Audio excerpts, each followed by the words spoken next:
Ashimedua Okonkwo interview for the African International, a Pan-African magazine.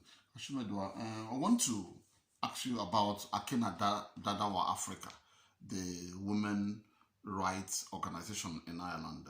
You are a part of it. Can you tell us more about your involvement and your role as a champion of a women cause, not only in Ireland, but around Europe? Akina Dadawa is a Swahili word, and they shorten it to Akidwa, which means sisterhood. Okay. It's an organization that was set up in Ireland 19 years ago. So next year we're going to be celebrating our 20th year anniversary. Interesting.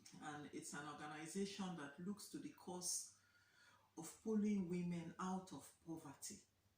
You know, and in saying that, we encourage women into leadership roles, into political participation, into self-employment. We assist women in training.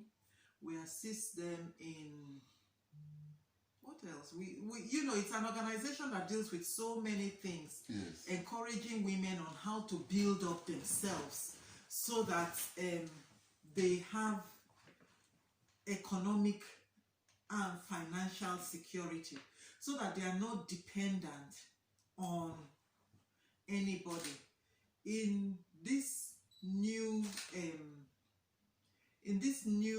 dispensation for Akidwa, in our 2020, in our 20th year as a women's organization, there's something that we are pushing for. A few things actually, and it is that there are a lot of women that are brought into this country by their husbands, and when they come into the country, a lot of them face domestic violence, and they cannot leave that environment of domestic violence because their residency is tied to their spouse. Okay. So a lot of women that come in on the basis of family reunification, for instance, their residency is tied to the spouse. Now it has been passed by the minister that if there is proof that a woman is suffering domestic violence, that they can be given residency on their own basis. Okay. There's a problem there. It's just words.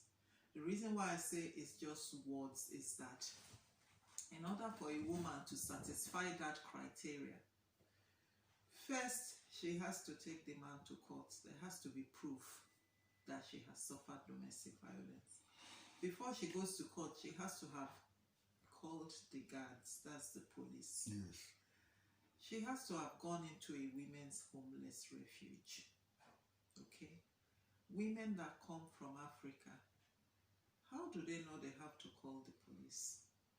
Even if they know they have to call the police, because they already have it in their psyche that if you call the police on that man, they will take your papers and return you back to Africa.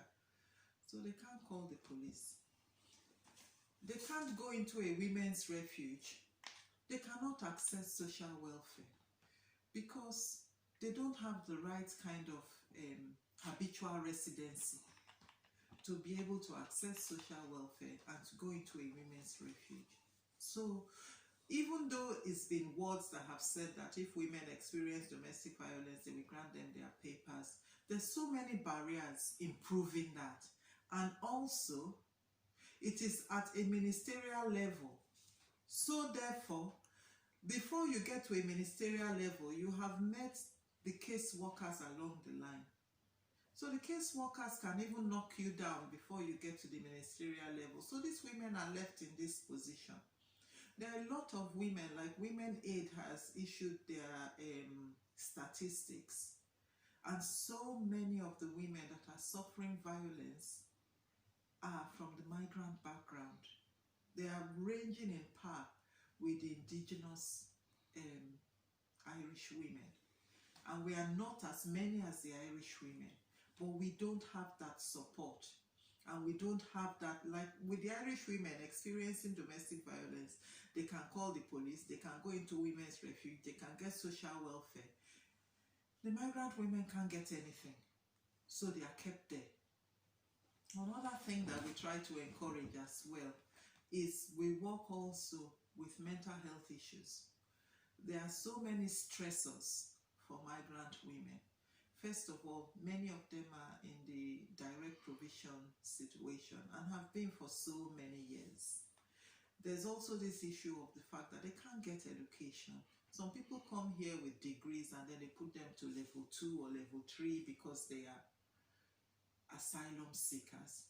So we work with all these people. We also work with women and men to inform them about violence, about female genital mutilation, about sexual reproductive health, because those are things that are very difficult to talk about.